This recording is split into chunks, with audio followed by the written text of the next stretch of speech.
Supreme court ने बलात्कार के मामलों की जांच के लिए इस्तेमाल होने वाले 2 फिंगर टेस्ट के बारे में एक अहम फैसला सुनाते हुए चेतावनी दी है।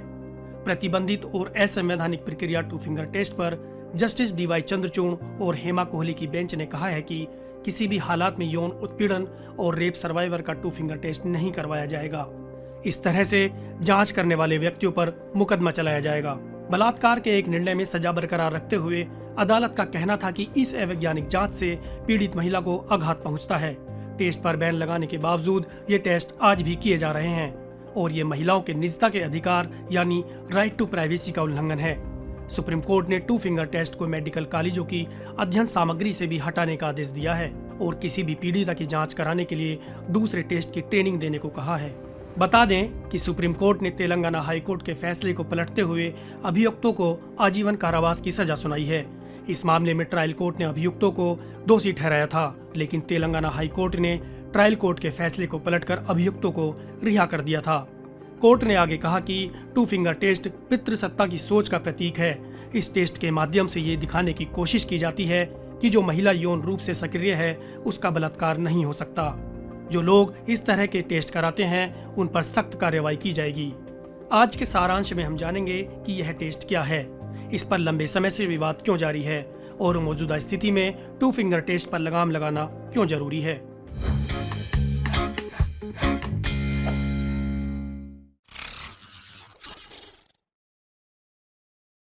टू फिंगर टेस्ट बलात्कार की शारीरिक जांच के लिए एक समय पर वैध मानी जाने वाली प्रक्रिया थी। इस प्रोसेस में जांच करने वाली डॉक्टर किसी पीड़िता के गुप्तांग में 1 या 2 उंगलियां डालने का प्रयास करती है। ऐसा सरलता से होने पर माना जाता था कि महिला पहले से सेक्सुअली एक्टिव थी। हालांकि इस तरीके को लेकर आलोचकों का हमेशा से कहना था कि हाइमन टूटने की कई अन्य वजह भी हो सकती हैं। इस टेस्ट में पुराने कानूनों के पीछे की पितृसत्तात्मक सोच दिखती है, जो एक महिला के अपने जीवन और शरीर पर अधिकार को घृणा की दृष्टि से देखती है, उसे अपमान मानती है। साल 2012 में निर्भया बलात्कार मामले के बाद यौन हिंसा से जुड़े कानूनों पर देश भर में बहस छिड़ गई थी। इसके बाद 2 फिंगर टेस्ट पर रोक लगा दी गई थी। 2013 में सुप्रीम कोर्ट ने लीलू राजेश बनाम हरियाणा राज्य के एक मामले में इसे असंवैधानिक बताया गया था। कोर्ट ने कहा था कि यह टेस्ट रेप पीड़िता की प्राइवेसी का उल्लंघन करता है। तब इस टेस्ट पर प्रतिबंध लगाने वाला महाराष्ट्र पहला राज्य बना था। लेकिन 2 फिंगर टेस्ट को बैन करने के आदेश के बावजूद भी इस तरह के टेस्ट लगातार होते रहे। यौन हिंसा की समीक्षा के लिए कमेटी भी बनाई गई थी। वर्मा कमेटी ने साफ किया था कि बलात्कार हुआ है या नहीं ये एक कानूनी पड़ताल है, मेडिकल आकलन नहीं। बीबीसी की रिपोर्ट के मुताबिक 2013 में ही centre for law and policy research ने कर्नाटक में यौन हिंसा के मामलों की सुनवाई के लिए बनाए गए फास्ट ट्रैक कोर्ट्स के फैसलों का अध्ययन किया। इसमें 20% से ज़्यादा फैसलों में उन्होंने 2 फिंगर टेस्ट किए जाने के स्पष्ट उल्लेख पाए और पीड़िता के मामले से पहले के यौन आचरण पर टिप्पणियां पाई थी। 2019 में रेप सर्वाइवर्स और उनके परिजनों ने कोर्ट में शिकायत करते हुए कहा था कि कोर्ट के द्वारा 2 फिंगर टेस्ट को बैन करने के बावजूद भी करीब 1500 रेप सर्वाइवर्स को यह टेस्ट झेलना पड़ा। इस याचिका में कहा गया था कि जो डॉक्टर इस तरह के टेस्ट कराते हैं उनका लाइसेंस रद्द होना चाहिए। बता दें कि तब कोयम्बटूर में इंडियन एयरफोर्स की एक महिला अधिकारी ने अपने सहयोगी फ्लाइट लेफ्टिनेंट पर बलात्कार का आरोप लगाया था। उन्होंने इसकी शिकायत पुलिस से भी की थी।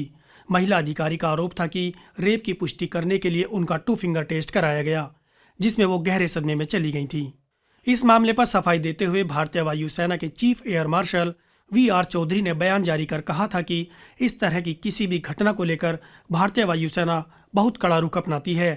सेना का कानून बहुत सख्त है। उन्होंने कहा था कि महिला अधिकारी के आरोप गलत हैं, उनका कोई 2 फिंगर टेस्ट नहीं कराया गया था। मार्च 2014 में सरकार ने रेप पीड़ितों के लिए नई गाइडलाइंस जारी करते हुए सभी अस्पतालों में फॉरेंसिक और मेडिकल टेस्ट के लिए अलग से कमरा बनवाने को कहा। सरकार ने 2 फिंगर टेस्ट को अवैज्ञानिक बताते हुए इस टेस्ट को न कराने की हिदायत दी थी। इसके साथ ही सरकार ने यह भी कहा था कि पीड़िता की शारीरिक जांच के साथ साथ मानसिक जांच भी होनी चाहिए।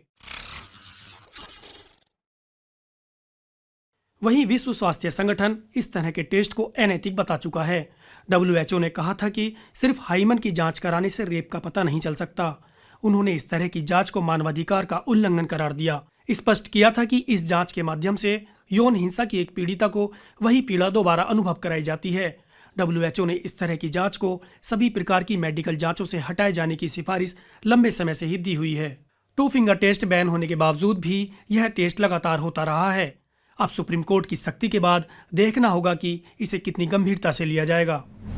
मीडिया से आपकी सबसे बड़ी शिकायत क्या है? यही ना कि वो आपकी बात नहीं करता, आपकी खबरें नहीं दिखाता। इसका इलाज ये है कि मीडिया में आप इन्वेस्ट करें ताकि मीडिया आपकी बात करे। सब्सक्रिप्शन आधारित मीडिया इसका जवाब है। hindi.newslaundry.com पर जाएं, न्यूज़ लॉन्ड्री को सब्सक्राइब करें।